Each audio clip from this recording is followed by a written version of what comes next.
1, 2, 3, come on. Come on, come on.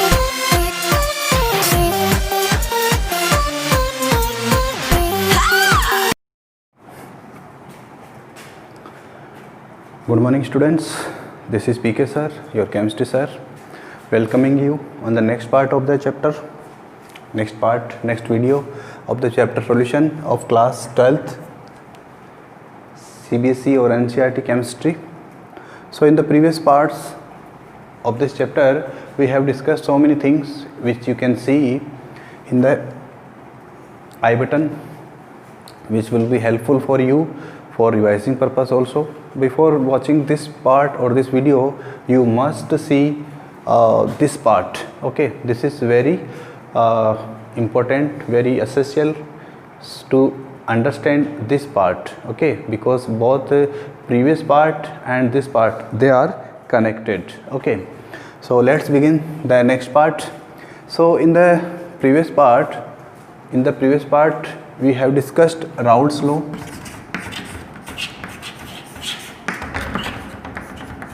In the previous part we have discussed Raoult's law, which states that partial pressure of any component in a binary mixture or in a binary solution or in a binary system, partial pressure of a component 1 is directly proportional to its mole fraction in the system. Okay, and if we remove the proportionality sign, we get P1 naught, that is the vapor pressure of pure component. If I am using partial pressure, that is by mistake. So for the second component, the vapor pressure of the second component in solution phase is directly proportional to its mole fraction in the system, and if we remove the that proportionality sign, then we get a constant, that is the vapor pressure of pure component. Okay, then if we total them according to Dalton's partial pressure law of partial pressure, then it is PT, that is what? PT is equal to P1 plus P2, the value of P1 this one and the value of P2, and then after adjusting we get this one, PT is equal to P1 naught plus P2 naught minus P1 naught into x2. If you compare this equation with the standard equation, then this is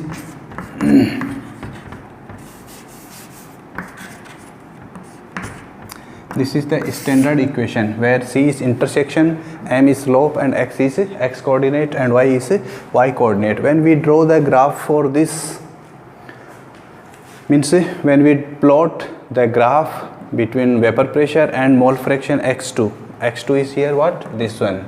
This is P total, here vapor pressure. Okay, then we get in this way the graph. Okay, now what is the important in this graph? This graph is very important for you. You should learn it, you should watch it carefully. Okay, look here the mole fraction x1 is 1 and x2 is 0. Here the mole fraction x1 is 0. Now the mole fraction of component 1, look here, the mole fraction of component 1 is increasing towards left side,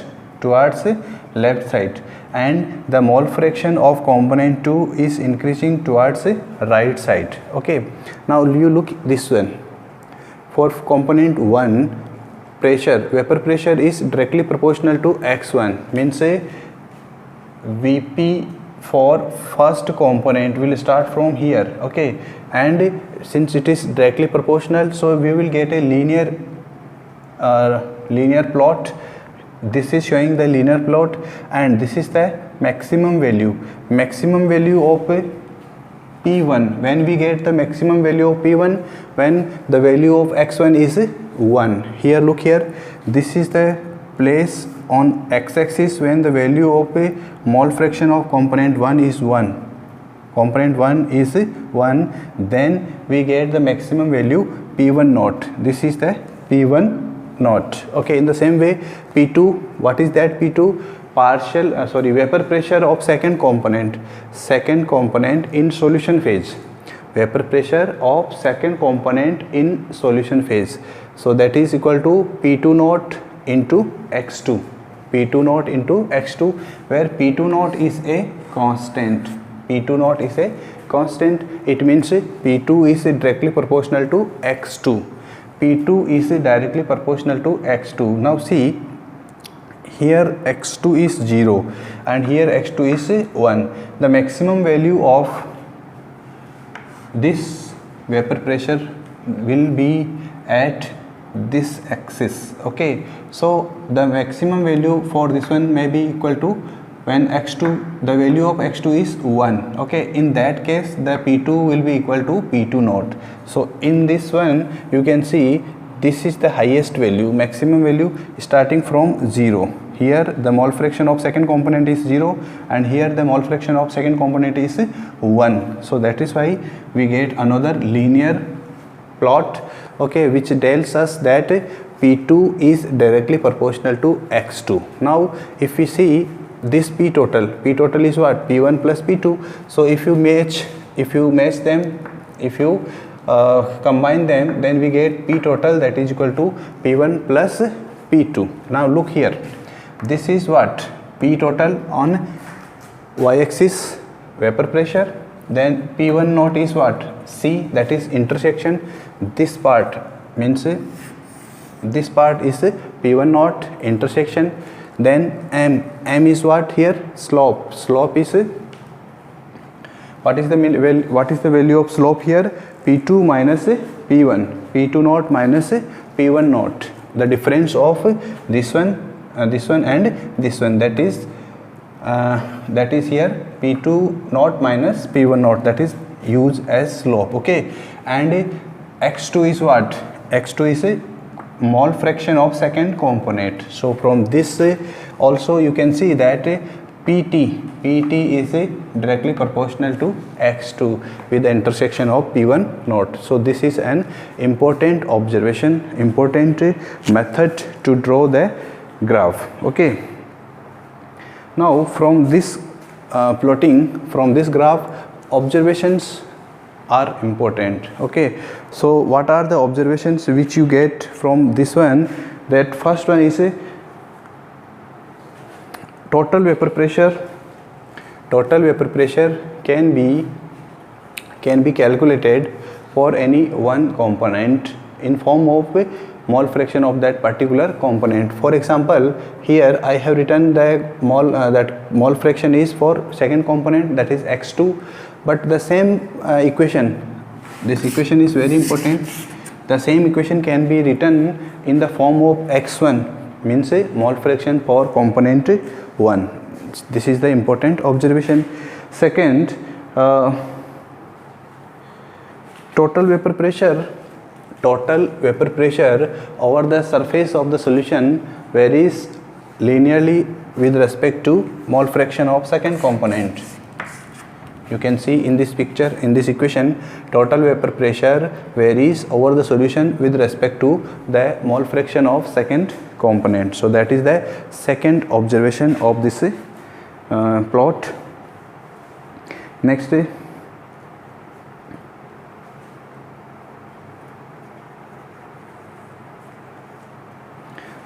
the vapor pressure, total vapor pressure is here is also depending upon mole fraction of component 1. From here, if we go from here to right side, the mole fraction, carefully, the mole fraction of component 1 is decreasing, but the total vapor pressure is increasing. So depending upon the type of equation, the total vapor pressure, in this way it is increasing, but if you are taking for this one, for x1, then it may decrease also. So this is the third observation or third conclusion on this plot. Okay, next,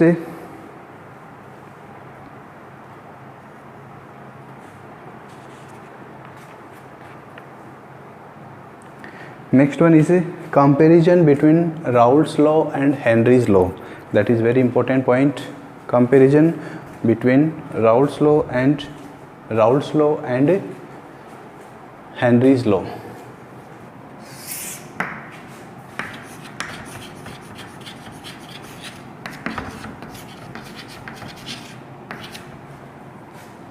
Raoult's law and Henry's law. Henry's what is the Raoult's law? P1 is directly proportional to P1 naught x1 if we are talking about component 1. If we are talking about component 1, and then same way, what is Henry's law? P is equal to KH x. This is the equation or that statement or expression for Raoult's law and Henry's law. Okay, look here. Okay, if you remove this one, no problem. P and then this one. You can say directly also that the vapor pressure of solution is dependent on the mole fraction of a particular component. Okay, this is the Raoult's law. Next, Henry's law, what is say? KH is a constant, that is Henry's law constant. Here also where that partial pressure or the pressure is directly proportional to the mole fraction. So at a special condition means P1 is equal to KH, means this is the condition when the vapor pressure of pure solvent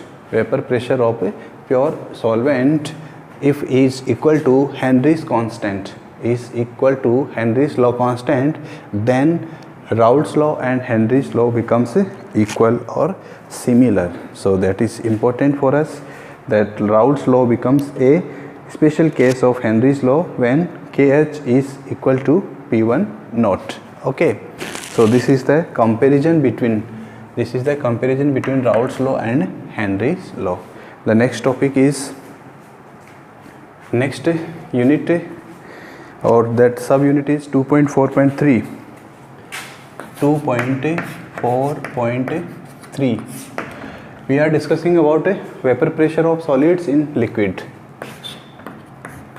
VP of solids in liquid. Vapor pressure of solids in liquid. Here important condition is what? That whatever we are taking the solid, whatever solid we are taking here, that is a non-volatile solid. What is the meaning of non-volatile solid? Look here, volatile means a substance which can be easily vaporized. Okay, that is called volatile. And a substance which cannot be easily vaporized, that is called non-volatile liquid. Okay, now look here, what is the conclusion of this one? Just you look here,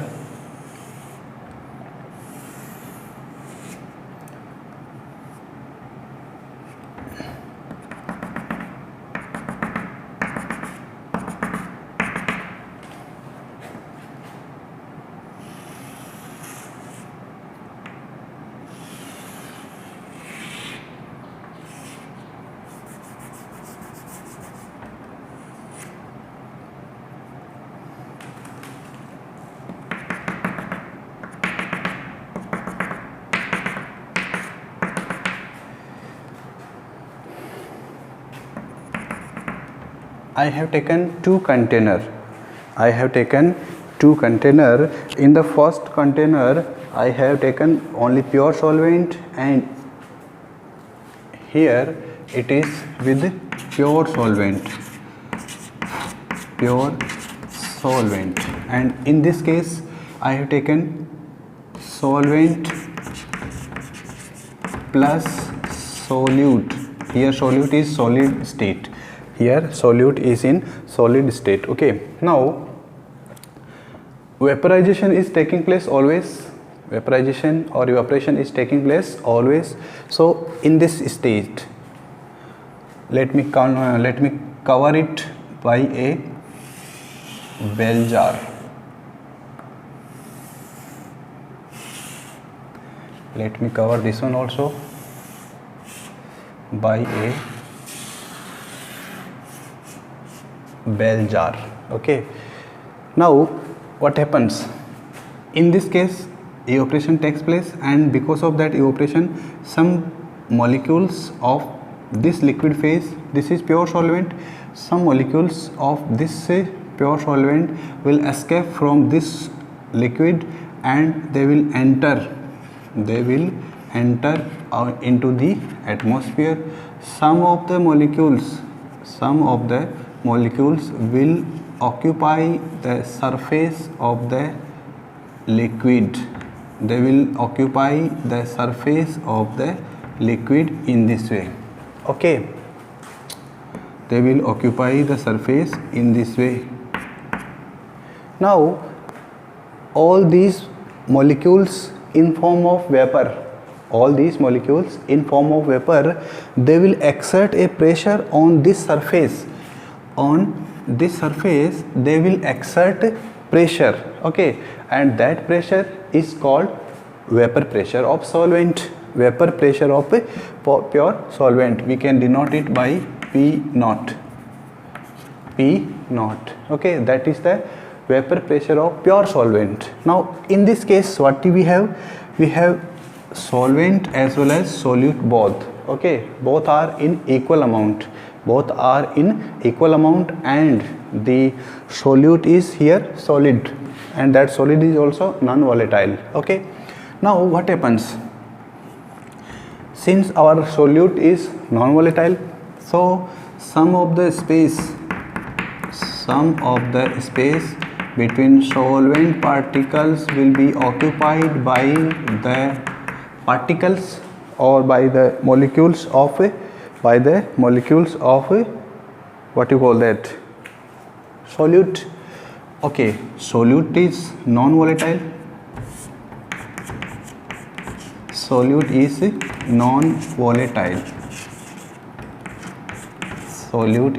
non-volatile. Means the particles or the molecules of solute will not get converted into its gaseous state or its vapor phase. Okay, now look here, this surface, of course some of the solvent molecules will escape from the solution and they will enter outside, they will come outside, but the surface of this solution is still covered, or some of the particles are present on the surface. Okay, now here in this case, in case of pure solvent, all the molecules are of solvent, but in this case some of the molecules are of solute.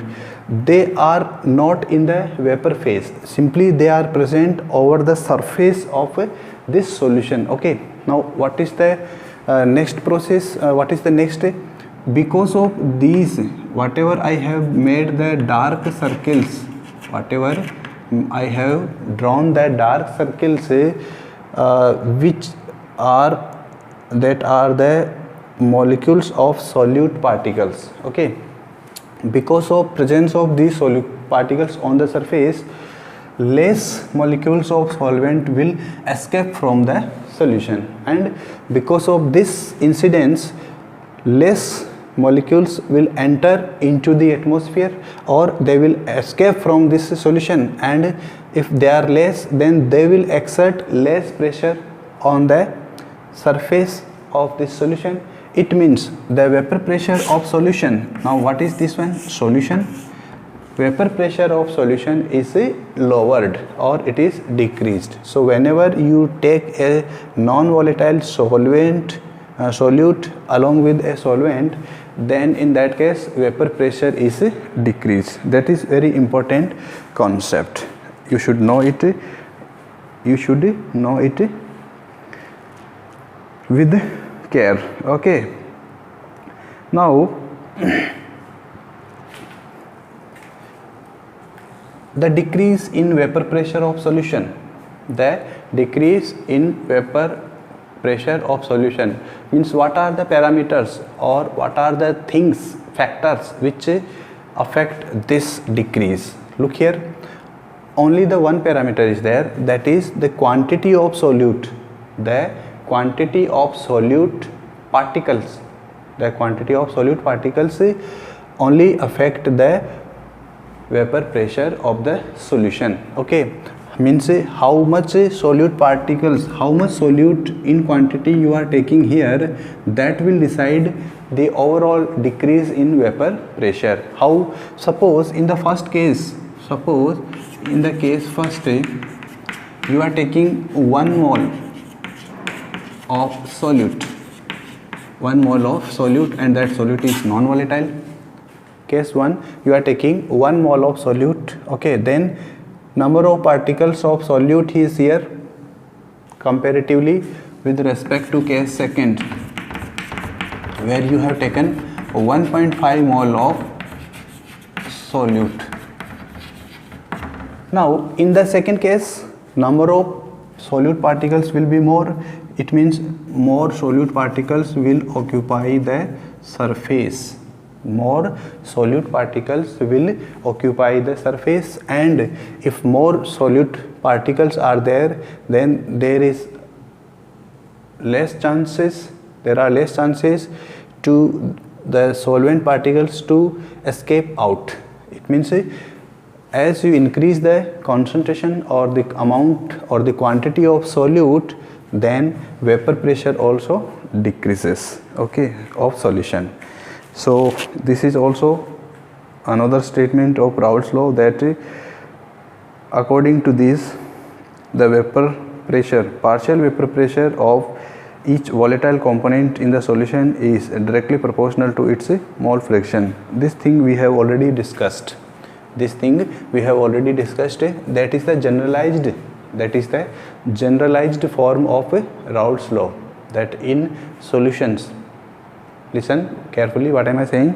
In solutions, the partial vapor pressure of any component, the partial vapor pressure of any component, here we are talking about volatile component, okay, in the solution is directly proportional to its mole fraction. We are talking about this one. P1 is directly proportional to x1 and P2 is directly proportional to x2.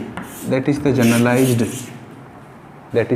generalized statement of Raoult's law. You should take care, you should learn this. It's very important, because in the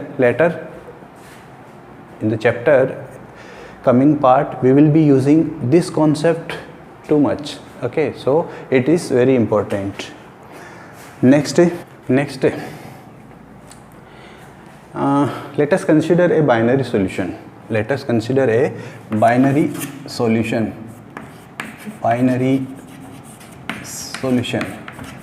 binary solution means there are two components, okay, component 1 and component 2. Let us assume component 1 be solvent, and let us assume component 2 be solute. Okay, now this solute is non-volatile. This is non-volatile.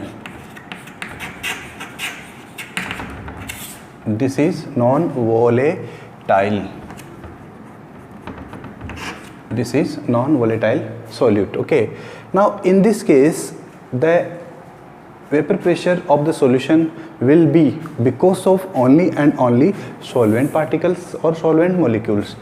So according to Raoult's law, what is Raoult's law? That partial vapor pressure or simply vapor pressure is directly proportional to x. That is what? Mole fraction of the component. Look here, it is non-volatile, so there is no vapor pressure because of solute, because that is non-volatile. So we can say for solvent, we are using component 1 notation is being used for solvent and 2 is being used for solute. P1 is directly proportional to x1. Now what is x1? x1 is the mole fraction of solvent. x1 is the mole fraction of solvent. Here x2. Okay, so if we draw a graph between vapor pressure of solvent and mole fraction of solvent, then what type of graph we will get? Here it is vapor pressure, and here it is mole fraction on x-axis, mole fraction. What is this? Directly proportional. So you will get a linear equation which is starting from the origin, okay. So this is the graph between. Now here what is 0, and this is the maximum value. Here it is 1. x1 is equal to here 1. So if you close this, then this is like, okay.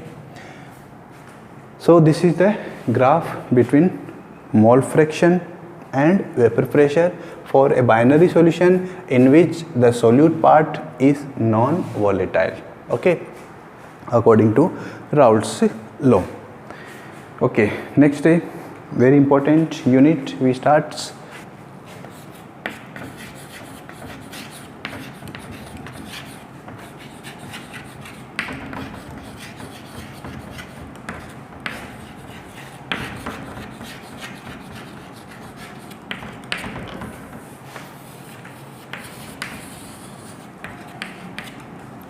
Next one is a very important topic, unit 2.5 of your chemistry textbook, ideal and non-ideal solutions.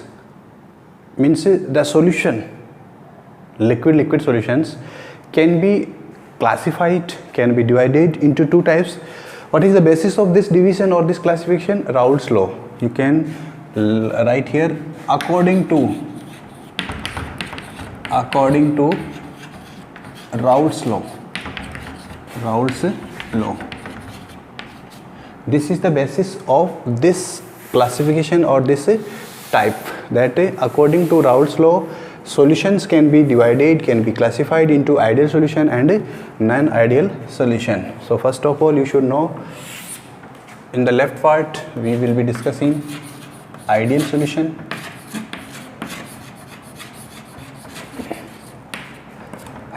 In the next second half we will be using non-ideal solution.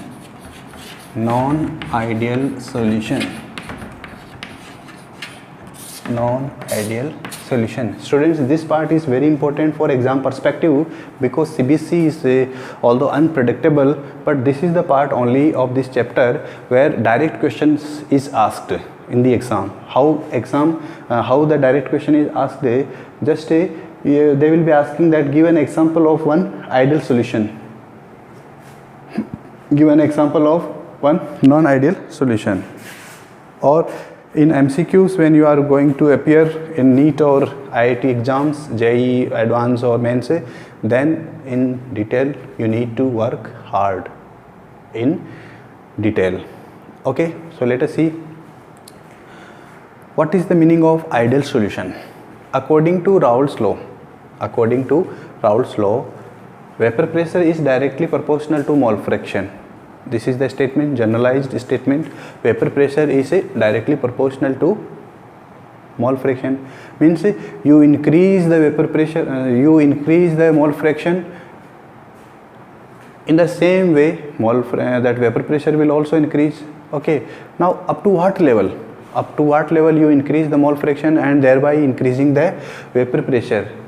If a solution follows this rule or this law for a entire range means what? Up to infinity, then that type of solutions are called ideal solutions. Okay, of course they are following the Raoult's law. So first important thing is ideal solutions follow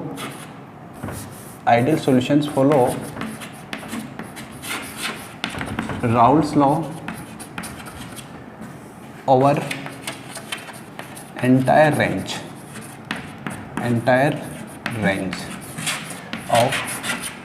concentration, our entire range of concentration. What is the meaning of entire range? Entire range means how much quantity of solute you are taking, how much quantity of solute you are taking. Raoult's law will never be failed. Okay, so this type of solutions are called ideal solution. Second condition, second important thing about Raoult's law is what? Delta H mixing is equal to 0. What is the meaning of delta H here?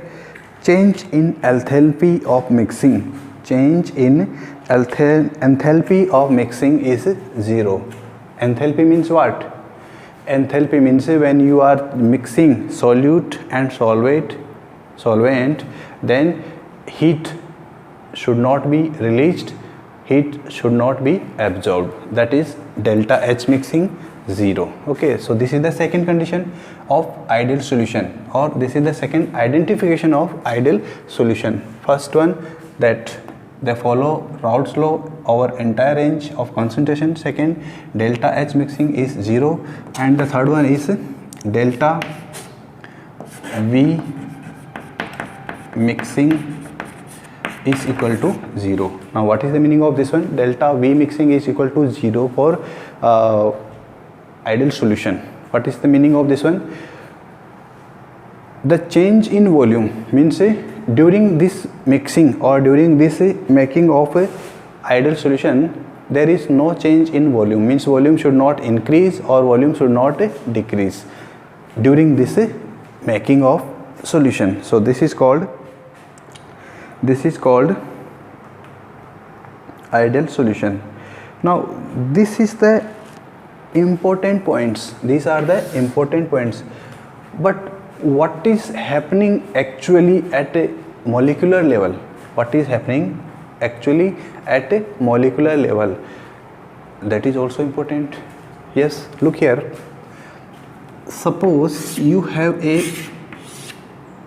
container, in that container you have taken solvent particles. These are the solvent molecules.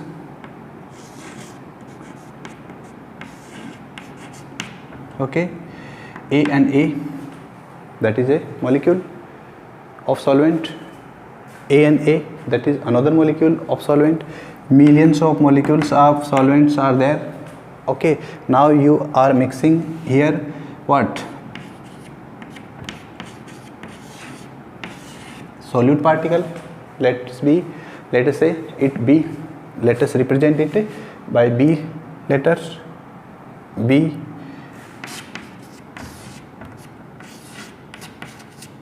Another B, that is another solute molecule. Now between A and A means between two molecules of solvent, some interaction is taking place. What is interactions? Interactions means intermolecular forces. Some forces are there between them. Okay, so millions of molecules of solvent are there, millions of molecules of solute are there. So natural interactions will be there between the particles of solvent and between the particles of a solute. Okay, now after making of this solution, if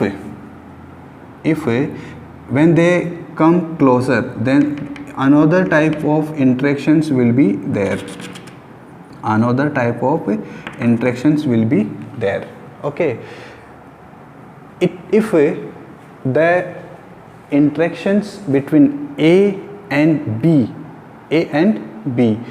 is equal to the interactions or intermolecular forces before the mixing is equal, then we can say that it is a ideal solutions.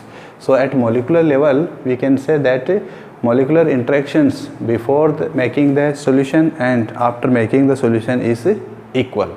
That is called ideal solution. So these are three important points of ideal solution. You should keep it you should learn it, very important for exam perspective. Next one is non-ideal solution. What is non-ideal solution? Simply, what is ideal solution? A solution which follows Raoult's law over entire range of concentration. That is ideal solution. A solution which does not follow the Raoult's law over entire range. Simply, here you will use not follow. Not follow. Which one?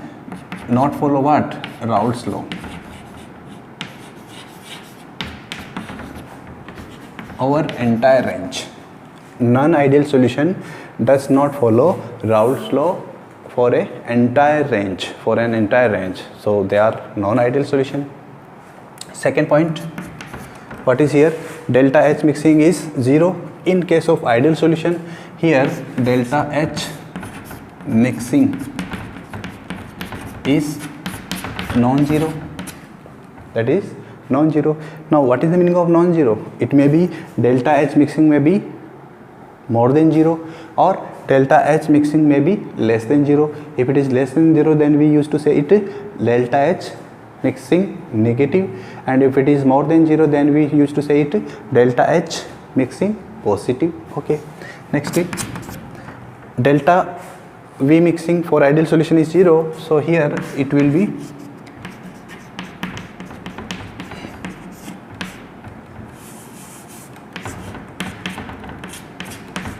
it is also non-zero.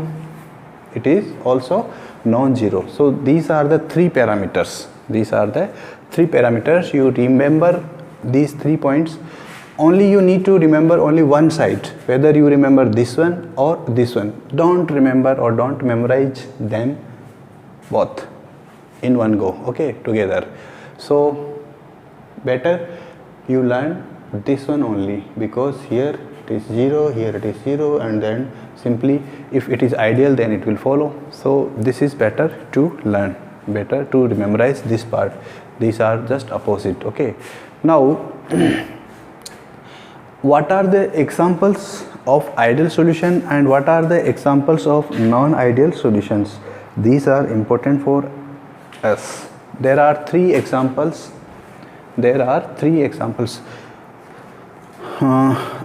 In this case, what happens at molecular level? Here in this case, what did we observe? That at molecular level, molecular interactions before the mixing and after the mixing are equal, but in this case either they are decreased or they are increased. So we will be watching the next part. Example first one is normal hexane plus normal heptane. Means the solution of normal hexane and normal heptane. They are the example of ideal solution. That is example number 1. Next example 2, that is bromoethane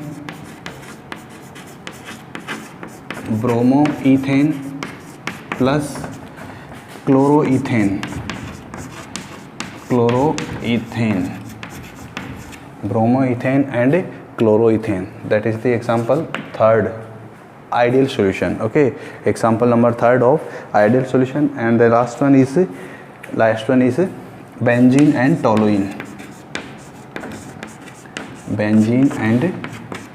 toluene. Okay, toluene is, I think, well known to you, but some of you may be unknown with this toluene. So let me ask, what is the structure or what is the chemical formula of toluene, or what is the structural formula of toluene? All of you write the molecular formula, or that is in comment section. Let me see.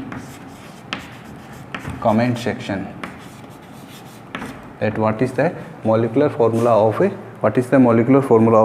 toluene? Okay, so these are the examples of ideal solution. Now examples of non-ideal solution. So before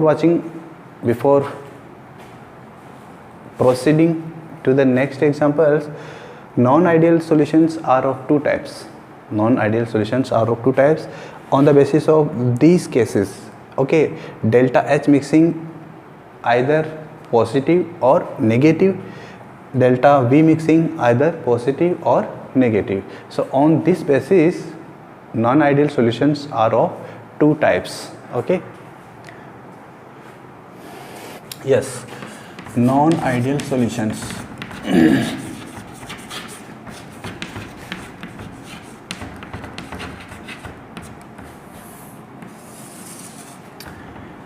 Ideal solutions, those solutions which follow Raoult's law over a entire range. Okay, non-ideal solutions are of two types. Okay, now what is the meaning of non-ideal solutions? They will not follow the Raoult's law. It means the vapor pressure of the solution either will be more than the expected value or less than the expected value. So on this basis, positive deviation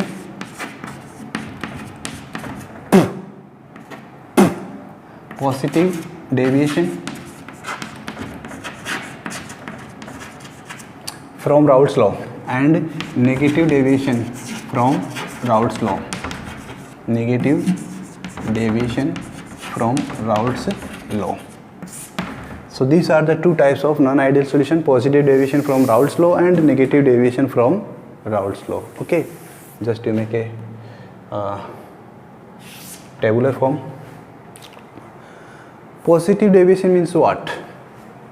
The expected vapor pressure of the solution will be higher than the value.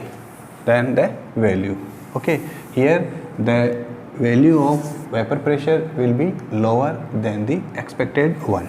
Look here, earlier we have drawn this one. Here in the same way, here also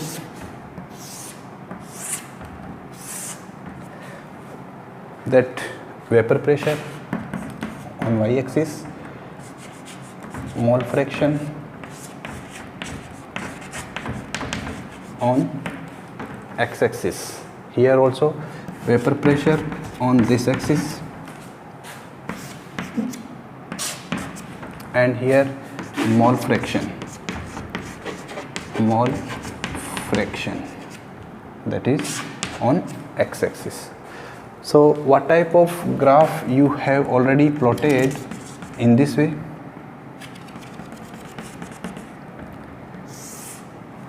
This was the graph which we have already drawn in the part 1. Next, now if it is the case of positive deviation, then the value of vapor pressure will be higher than that of the expected one. Look on the board in this way. For this one, this is P1 naught and this is for P2 naught.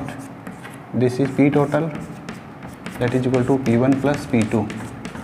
Okay, so the value of P1 will be more than the expected value. The value of this one will be more than expected value, and the value of P total will also be more than expected value. So this is the case of positive deviation from Raoult's law. Okay, now what are the examples of solutions which are showing the positive deviation from Raoult's law? Example number 1 is ethanol plus acetone. Second example, acetone in carbon disulfide. Acetone in carbon disulfide, CS2. Acetone in carbon disulfide. So these are two examples of positive deviation.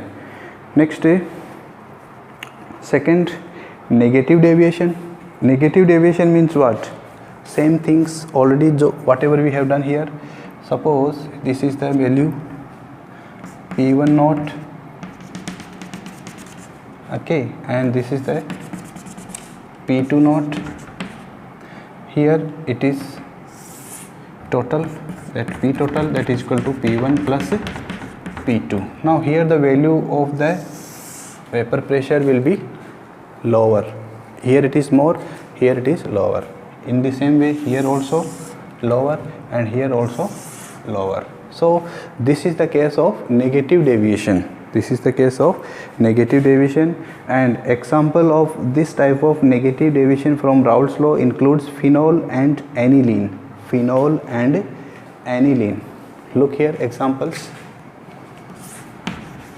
Example number 1, phenol plus aniline. And the second example includes chloroform, CH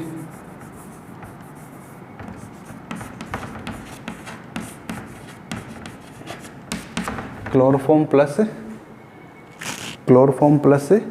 and the second example of chloroform plus acetone. Chloroform plus acetone.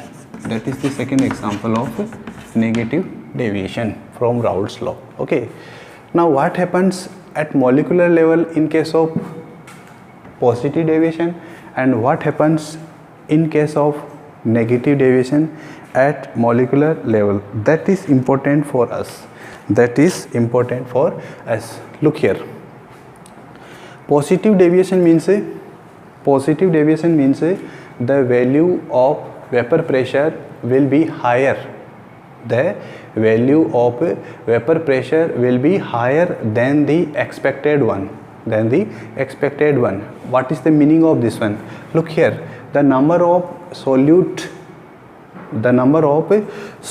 molecules,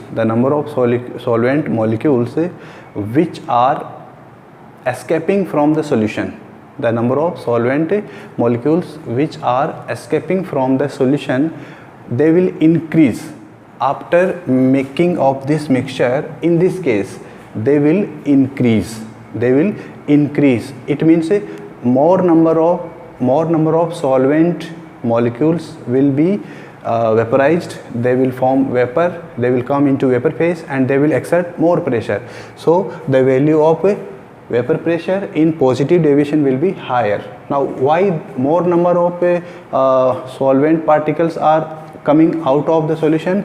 Because the molecular interaction between solute and solvent is weaker in case of positive deviation, or in this case the molecular interaction between solute and solvent is more. Now that increased molecular interaction may be because of hydrogen bonding, and that hydrogen bonding is intermolecular hydrogen bonding. You may see it in case of chloroform and acetone. In case of chloroform and acetone, Cl. Here it is H. CHCl3, that is acetone. Sorry, chloroform. Acetone is what?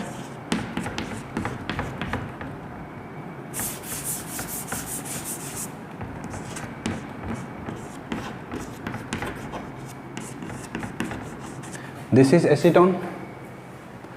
Here chloroform, here acetone. When the molecules of acetone and chloroform are present in the solution, then molecular interactions will be there, and because of that molecular interaction between hydrogen and oxygen, hydrogen of chloroform and oxygen of acetone, a bond that is called hydrogen bond. Since it is forming between two different molecules, it is called intermolecular hydrogen bond. Okay, so because of that intermolecular hydrogen bond, the molecules of solvent are unable, okay, their efficiency is decreased. They are not able to escape from the solution. It means the vapor pressure is decreased, and if vapor pressure is decreased, then it is an example of negative deviation from Raoult's law. Okay, In this case, positive deviation means the vapor pressure of the solution. The vapor pressure of the solution is increased from the expected value. Okay, so this is the reason behind this non-ideal solution. Next, the next topic is very next important, azeotropes.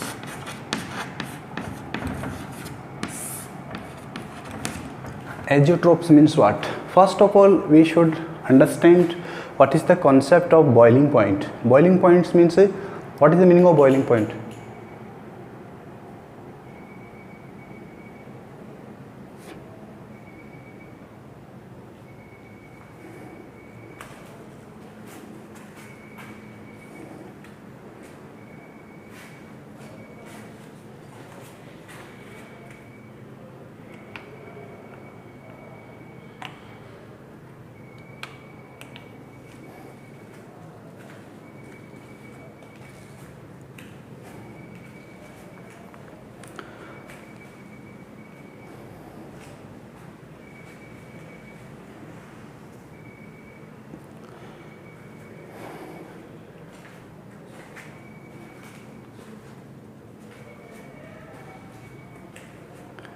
What is the meaning of boiling point? Boiling point means a temperature, a certain temperature, a fixed temperature on which a liquid starts boiling.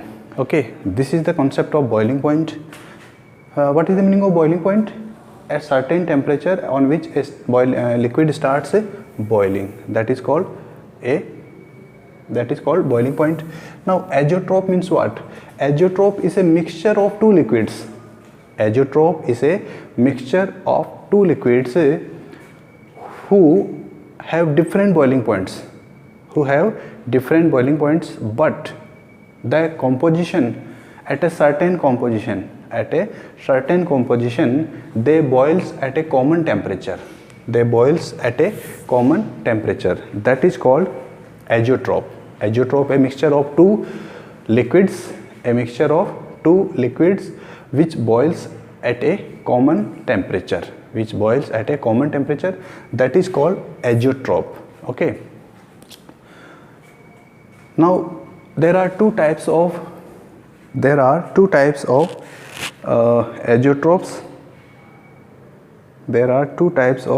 azeotropes. Minimum boiling azeotropes and maximum boiling azeotropes. Yes, so what is azeotrope? Students, the rest part of this video will be taking in the next video. Okay, so till then, keep revising and take care. Bye bye.